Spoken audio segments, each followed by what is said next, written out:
Worksheet 2 chapter 3। Worksheet 2 करने से पहले आपको कुछ लॉ ऑफ एक्सपोनेंट पता होने चाहिए। पहले हम वही करेंगे, उसके बाद वर्कशीट शुरू करेंगे। इसको समझने के लिए फॉर एग्जांपल मैंने लिया 2⁻3। 2⁻3 आपको पता है 2⁻3 का मतलब क्या है। 2 को 3 बार क्या कर देंगे, हम मल्टीप्लाई कर देंगे। ये 2⁻3 है। 3⁻4 अगर लेता हूँ तो 3 को 4 बार मल्टीप्लाई कर देंगे। 3 × 3 × 3 × 3, ठीक है। अब जैसे मैंने पहला एग्जांपल लिया था 2⁻3, इसमें बेस क्या है, बेस कहेंगे 2, जो नीचे है बेस उसको 2 कहेंगे। और एक्सपोनेंट क्या है, एक्सपोनेंट, एक्सपोनेंट कह लो, और दूसरा नाम है इसका पावर, ठीक है, पावर कह लो। इस बेस की पावर क्या है, 3। और ये जो सेकंड एग्जांपल लिया है, सेकंड एग्जांपल में बेस क्या है, बेस है 3, और एक्सपोनेंट क्या है, यानी कि पावर क्या है, दूसरा नाम है इसका पावर। पावर क्या है इसकी, पावर क्या है, इस बेस की पावर क्या है, 4, ठीक है। तो सबसे पहले तो हमें ये पता होना चाहिए बेस क्या होता है और पावर क्या होती है, ठीक है। उसके बाद हम लॉ ऑफ एक्सपोनेंट करेंगे, ठीक है। ये बहुत ही इंपॉर्टेंट एक्सरसाइज है, ये आपके 10th तक काम आएगी ये, ठीक है, क्योंकि इसका यूज जगह जगह पर होगा। लॉ ऑफ एक्सपोनेंट आपको आने ही चाहिए। तो पहला लॉ है x⁻a into x⁻b equal to x⁻a+b। अब आपको मैं एक एग्जांपल से समझाता हूँ कि क्या है इसका मतलब। जैसे मैंने लिया 2⁻3 और इंटू 2⁻4, ठीक है। अगर ध्यान से देखें तो जो पहला जो मैंने लिया है उसका बेस कितना, 2, और जो ये दूसरा नंबर लिया है इसका बेस भी क्या है, 2, दोनों का बेस सेम है। तो लॉ क्या कहता है, अगर बेस सेम हो, अगर बेस सेम हो और मल्टीप्लाई हो रही हो तो पावर ऐड हो जाएंगी। तो पावर ऐड हो जाएंगी तो हमारा आंसर आ जाएगा 2 पावर ऐड कर दो 3+, ठीक है, ये आ जाएगा 2⁻7। क्या कंडीशन है, दोबारा से देखो। अगर मल्टीप्लाई कर रहे हो और बेस सेम हो तो पावर क्या हो जाएगी, ऐड हो जाएगी। चलो एक एग्जांपल और लेते हैं। जैसे 3⁻2, 3 इंटू 3⁻5, ठीक है। अब देखो इसमें क्या है, तीनों का क्या है बेस, 3 बेस सेम है और मल्टीप्लाई हो रही है। बेस सेम हो और मल्टीप्लाई हो रही हो तो पावर ऐड हो जाएंगी। 3⁻2 + 3 + 5, 2 + 3 + 5, यानी कि 3 ये आ जाएगा 10, ठीक है। आपको समझ आ गया होगा। अब दूसरा लॉ भी इससे मिलता जुलता है। अगर अगर बेस सेम हो और डिवाइड हो रही हो तो पावर इस बार क्या हो जाएंगी, माइनस हो जाएंगी। मल्टीप्लाई में प्लस होंगी और डिवाइड में क्या हो जाएंगी, माइनस हो जाएंगी। बस यही फर्क है इसमें। चलो एग्जांपल लेते हैं, जैसे 2⁻7 डिवाइड 2�5, ठीक है। तो देखो बेस सेम है, कंडीशन सबसे पहले ये होनी चाहिए, बेस सेम होना चाहिए। बेस सेम है और डिवाइड हो रहा है तो क्या हो जाएगा, 2⁻7 यानी कि 2⁻2, ये हमारा क्या आ जाएगा, आंसर आ जाएगा। और इस चीज को ऐसे भी लिख सकते हैं हम, 2⁻7/2�5, ऐसे भी दिया जा सकता है, क्योंकि ये जो साइन होता है ये क्या होता है, डिवाइड का साइन होता है, तब भी वही आएगा। 2⁻7 - 5 इक्वल टू 2⁻2, ठीक है। तो दो लॉ आगे हो गए हमारे। पहला जब मल्टीप्लाई हो रही हो और बेस सेम हो तो पावर ऐड होती है। अगली दूसरा लॉ क्या है, बेस सेम हो और डिवाइड हो रही तो पावर माइनस हो जाती है। आप देखो थर्ड लॉ देखो, जब पावर के ऊपर पावर आ जाए तो आपस में पावर मल्टीप्लाई हो जाती है। चलो एग्जांपल लेके देखते हैं। जैसे 2⁻2⁻3, देखो पावर के ऊपर ही पावर आ गई। अगर पावर के ऊपर पावर आ जाए तो वो आपस में क्या हो जाती है, मल्टीप्लाई हो जाती हैं। तो 2⁻3 2 जा 6 हो जाएगी ये, ठीक है। चलो एक एग्जांपल और ले लेते हैं। 3⁻5 2, जब पावर के ऊपर पावर आ जाए तो आपस में क्या हो जाती हैं, वो मल्टीप्लाई हो जाती हैं। तो 3 क्या हो जाएगा, 5 2 जा 10, ठीक है। ये 3 लॉ हो गए हमारे। अब फोर्थ लॉ देखो, फोर्थ लॉ में X raise to power A into X Y raise to power B equal to X into Y raise to power A. अब देखो इसमें ध्यान से देखें तो बेस अलग अलग हो गया मगर पावर क्या आ गई, सेम आ गई, तो क्या रिजल्ट आएगा। एक एग्जांपल लेते हैं, आपको अच्छे से समझ में आ जाएगा। एग्जांपल लिया हमने, मान लो लेते हैं 2 रेज टू पावर 3 और इधर ले लिया मैंने 4 raise to power 3, 2 raise to power 3 और 4 रेज टू पावर 3।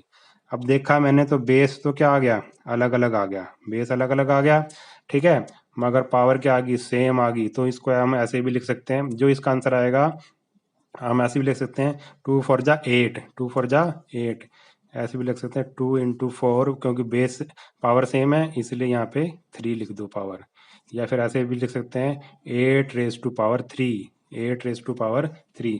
जो इसका आंसर आएगा वही इसका आंसर आएगा, ठीक है। जब क्या हो, अब की बार क्या है, पावर क्या है, सेम है, बेस अलग अलग है, तो बेस की मल्टीप्लाई कर दो, 4 2 जा 8, 8 रेज टू पावर 3, इसको हम लिख सकते हैं, ठीक है। अब फिफ्थ लॉ क्या है, X X by Y raise to power A, ठीक है।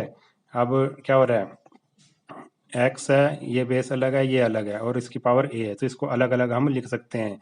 जैसे 2/3 रेज टू पावर 4, तो हम इसको ऐसे लिख सकते हैं 2 रेज टू पावर 4, ये जो 4 है ये 2 की भी पावर है और 3 की भी पावर है, 2 रेज टू पावर 4 और 3 रेज टू पावर 4, ठीक है।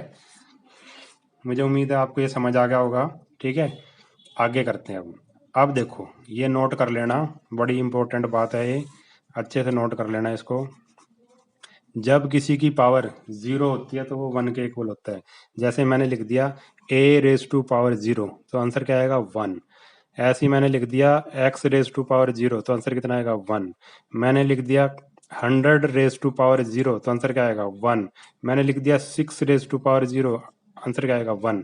यानी कि 1 को हम लिख सकते हैं किसी भी उसमें, 6 raise to power 0, 100 raise to power 0, किसी की भी पावर अगर 0 हो, ठीक है, किसी की पावर अगर 0 हो तो वो किसके इक्वल होता है, 1 के इक्वल होता है। ये ध्यान दे देना आप, ठीक है।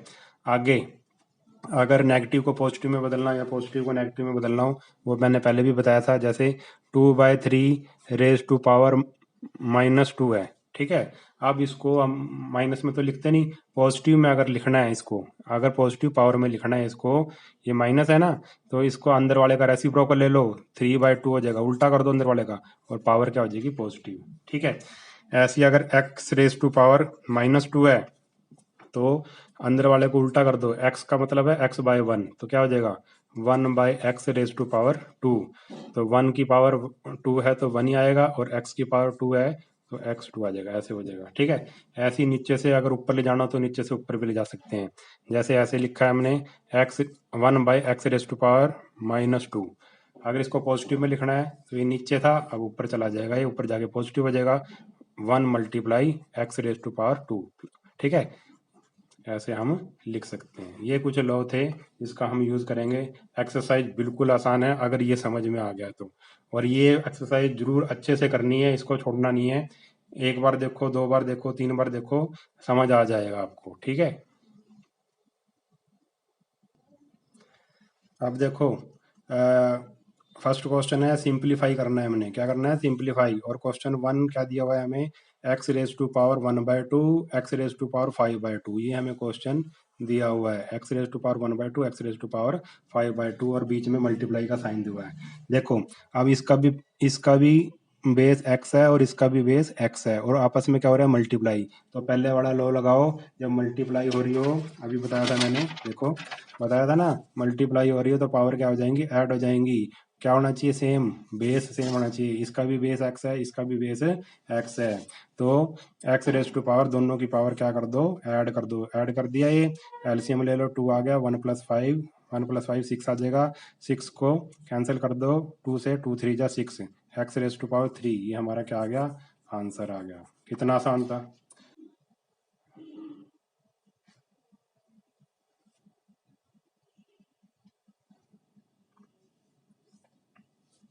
फर्स्ट का सेकंड पार्ट है x raise to power 6/5 upon x raise to power 1/5। अब देखो ये क्या कर रहा है भाई, डिवाइड कर रहा है, ऊपर वाले को नीचे वाला क्या कर रहा है, डिवाइड कर रहा है।